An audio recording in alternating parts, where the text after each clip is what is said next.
আসসালামু আলাইকুম। চৈত মাস শেষ, এখন বৈশাখ মাসের দ্বিতীয় দিন। প্রচুর পরিমাণে গরম পড়ছে, তাই ভাবলাম এই গরমের ভিতরে কিছু টক জাতীয় জিনিস খাওয়া যাক। যেহেতু এই সিজনে এখন টক জাতীয় জিনিসের ভিতরে আম আর লেবু আছে, আর এই গরমের ভিতরে টক খাওয়া কিন্তু শরীরের জন্য অনেক উপকার। সর্বপ্রথম চলে আসলাম আমাদের লেবু গাছের গোড়ায় কিছু লেবু নিয়ে যাওয়ার উদ্দেশ্যে। তো দেখেন, লেবু গাছে কিন্তু ভরপুর আকারের লেবু ধরেছে, মাশাআল্লাহ। এই লেবু গাছটার বয়স আনুমানিক 5 বছর মতন হবে, কিন্তু প্রতি বছর প্রচুর পরিমাণে লেবু থাকে। আর একটা মজার বিষয় কি জানেন? আর একটা মজার বিষয় হচ্ছে এই লেবু গাছটায় 12 মাসই লেবু থাকে। এখন চলে এসেছি মাঠে। মাঠে আসার পরে কিছু আম পেড়েছি, আম দিয়ে আর লেবু দিয়ে মাখা করে খাবো। এখন আমাদের সর্বপ্রথম যে কাজটি করতে হবে, আমগুলোকে ভালোভাবে ছুলে নিতে হবে। ভালোভাবে ছুলে তারপরে আমগুলোকে কুচি কুচি করে কাটতে হবে। তো দেখতেই পাচ্ছেন আমাদের কাটাকাটির কাজ শুরু হয়ে গেছে। প্রথমে লেবুগুলোকে গোল গোল করে কেটে নেওয়া হচ্ছে, এরপরেই কিন্তু আমগুলোকে সুন্দরভাবে ছোট ছোট করে কাটতে হবে। পাশেই কিন্তু শুকনো ঝাল পুরানোর কাজ চলছে। শুকনো ঝাল পুরানোর পরে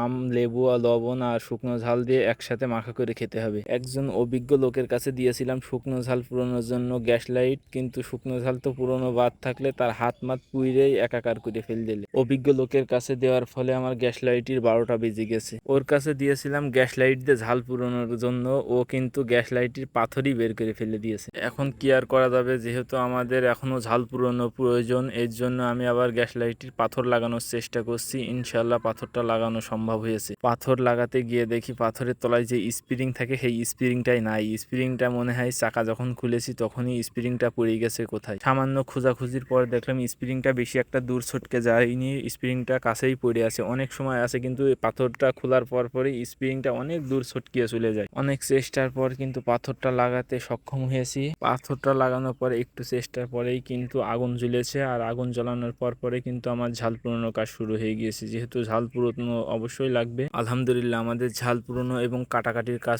সম্পূর্ণ কমপ্লিট হয়ে গেছে। এখন আমাদের যেটা করতে হবে, লবণ দিয়ে ভালো করে ও শুকনো ঝালকে ভালো করে মাখিয়ে নিতে হবে। এই ক্ষেত্রে আমাদের একটা জিনিস ভুল হয়েছে কি, যে আমরা কলা পাতার উপরে করে মাখাছি। যেহেতু এই জিনিসটা অনেক ভালো করে মাখাতে হবে, এর জন্য আমাদের একটা বলের প্রয়োজন ছিল। যেহেতু আমরা বল নেসিনি, এর জন্যই আমরা কলার পাতার উপরে মাখা করছি। তো আলহামদুলিল্লাহ আমাদের সমস্ত কাজ কমপ্লিট করা হয়ে গেছে। এখন আমরা ভালো করে মাখিয়ে নিচ্ছি। মাখা করার পরেই কিন্তু আমরা খাওয়া শুরু করব ইনশাআল্লাহ। অনেকেই আছেন আমাদের ভিডিওটা দেখার সময় হয়তো জিভে পানি চলে আসতে পারে, তো আমাদের ভিডিওটা দেখার সময় অবশ্যই একটু মাশাআল্লাহ বলিয়েন। আলহামদুলিল্লাহ খেতে কিন্তু প্রচুর পরিমাণে স্বাদ লাগছে, যেহেতু আমরা শুকনো ঝাল দিয়ে মাখা করেছি। আর টক জাতীয় জিনিসের সাথে যদি ঝাল জাতীয় জিনিস দেওয়া হয় তো অবশ্যই সেই জিনিসটা স্বাদ হয়। কি পরিমাণে স্বাদ হয়েছে আমাদের ভিডিওটা যদি আপনি প্রথম থেকে শেষ পর্যন্ত দেখে থাকেন তো অবশ্যই বুঝতে পারবেন। তো ভিডিওটা এই পর্যন্তই। তো সবাই ভালো থাকবেন, সুস্থ থাকবেন। আর ভিডিওটা কেমন লেগেছে অবশ্যই একটা কমেন্ট করে জানাবেন। আসসালামু আলাইকুম ওয়া রাহমাতুল্লাহি ওয়া বারাকাতুহু।